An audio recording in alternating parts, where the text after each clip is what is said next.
Dear friends, this is Nishant Rastogi and you are watching CNRI.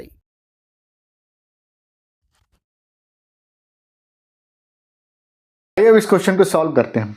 Question करें कि benzene से DDT या chlorobenzene से डीडीटी कैसे बनाएंगे। बेंजीन टू डीडीटी और क्लोरोबेंजीन टू डीडीटी। तो देखिए सबसे पहले तो हम बेंजीन से क्या करेंगे, क्लोरोबेंजीन बनाएंगे और फिर क्लोरोबेंजीन से हम क्या बनाएंगे, डीडीटी बनाएंगे। बेंजीन से क्लोरोबेंजीन बनाने का मेथड आपको बहुत बढ़िया पता है कि क्लोरीनेशन हम कर देते हैं। क्लोरीनेशन यानी क्लोरीनीकरण कर देते हैं, यानी कि हम क्या करते हैं, इलेक्ट्रॉन स्नेही प्रतिस्थापन अभिक्रिया कर दिया। तो हमने क्या किया, इलेक्ट्रॉन स्नेही प्रतिस्थापन अभिक्रिया किया और यहां पर आपको पता है कि क्लोरोबेंजीन बन जाएगा। तो यहां से क्लोरीन लग गया और ये बन गया आपका क्या, क्लोरोबेंजीन। ठीक।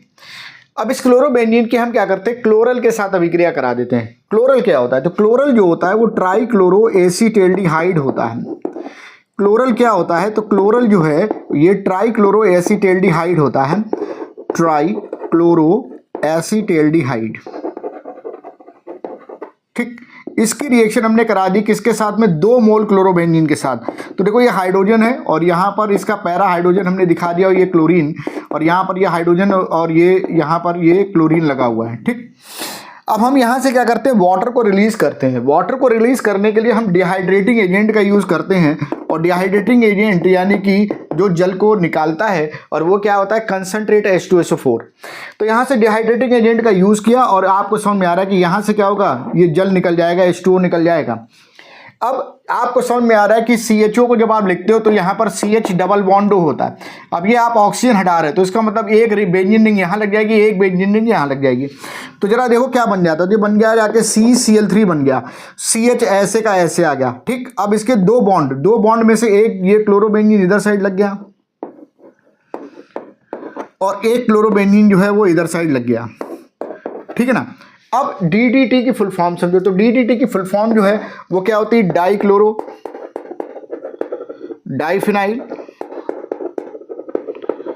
Trichloro ethane.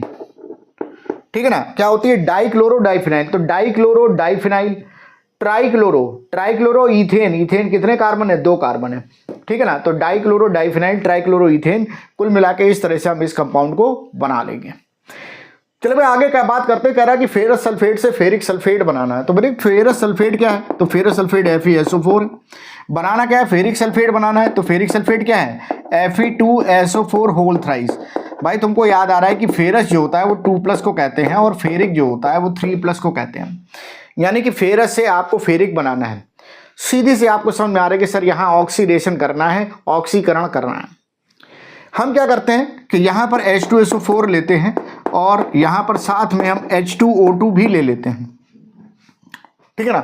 हमने यहाँ पर क्या किया, H2SO4 लिया और साथ में H2O2 ले लिया। H2O2 आपको याद आ रहा है कि नेसेंट ऑक्सीजन को रिलीज करता है और ये ऑक्सीडाइजिंग एजेंट है। अब जरा देखो यहाँ पर Fe2 है तो इसका मतलब ये हुआ कि 2 FeSO4 मैंने ले लिया। ठीक है। तो अब देखो 2 Fe हो गए तो ठीक है भाई, 3 SO4 हो गए, सही है। अब बचा क्या, बचा 2H2O। तो 2H2O यहाँ पर निकल जाता है। ठीक है ना। तो इस तरह से हम यहाँ पर क्या करते हैं कि फेरस सल्फेट से हम फेरिक सल्फेट बना लेते हैं। अब देखो बेरियम एजाइड से बेरियम बनाना है। तो बेरियम एजाइड से बेरियम, मैं आपको मॉलिक्यूलर फॉर्मूला बता देता हूँ। देखो एजाइड जो होता है वो N3- होता है। एजाइड जो होता है, एजाइड आयन की अगर मैं बात करूँ तो एजाइड आयन जो होता है वो N3- होता है और बेरियम आयन क्या होता है, तो Ba2+ होता है। अगर हम इन दोनों को मिला दें तो इसका कितना 1 है, इसका कितना 2 है, तो ये इधर साइड और ये चला जाएगा इधर साइड। यानी फॉर्मूला जो आएगा वो आएगा BaN3 होल ट्वाइस। बहुत सारे बुक में, बहुत सारे क्वेश्चन बैंक में जो है इसका फॉर्मूला गलत दिया हुआ है, तो उसको एक बार आप देख लेना।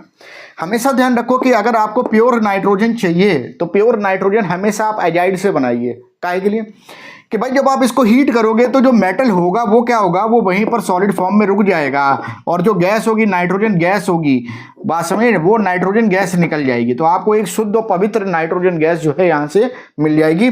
तो यहाँ पे बेरियम एजाइड से आप इस तरह से बेरियम बना सकते हैं। बेरियम एजाइड से नाइट्रोजन का क्वेश्चन ज्यादातर पूछा जाता है। ठीक है ना। ये क्वेश्चन और भी आता है कंपटीशन के हिसाब से कि बेरियम अजाइड से कितने मोल अमोनिया बनेगा। तो भैया अमोनिया का फॉर्मूला क्या होता है, NH3। तो उस केस में कितने नाइट्रोजन है, 6 नाइट्रोजन है, तो 6 मोल अमोनिया यहाँ से बन जाएगा, किससे, बेरियम अजाइड से। ठीक है, क्योंकि आपको 6 मोल नाइट्रोजन एटम मिलेंगे और वो सारे के सारे अमोनिया में कन्वर्ट हो जाएंगे, तो यहाँ पर 6 मोल बन जाएगा। तो कुल मिला के ये इस तरह से क्वेश्चन सॉल्व कर लेंगे।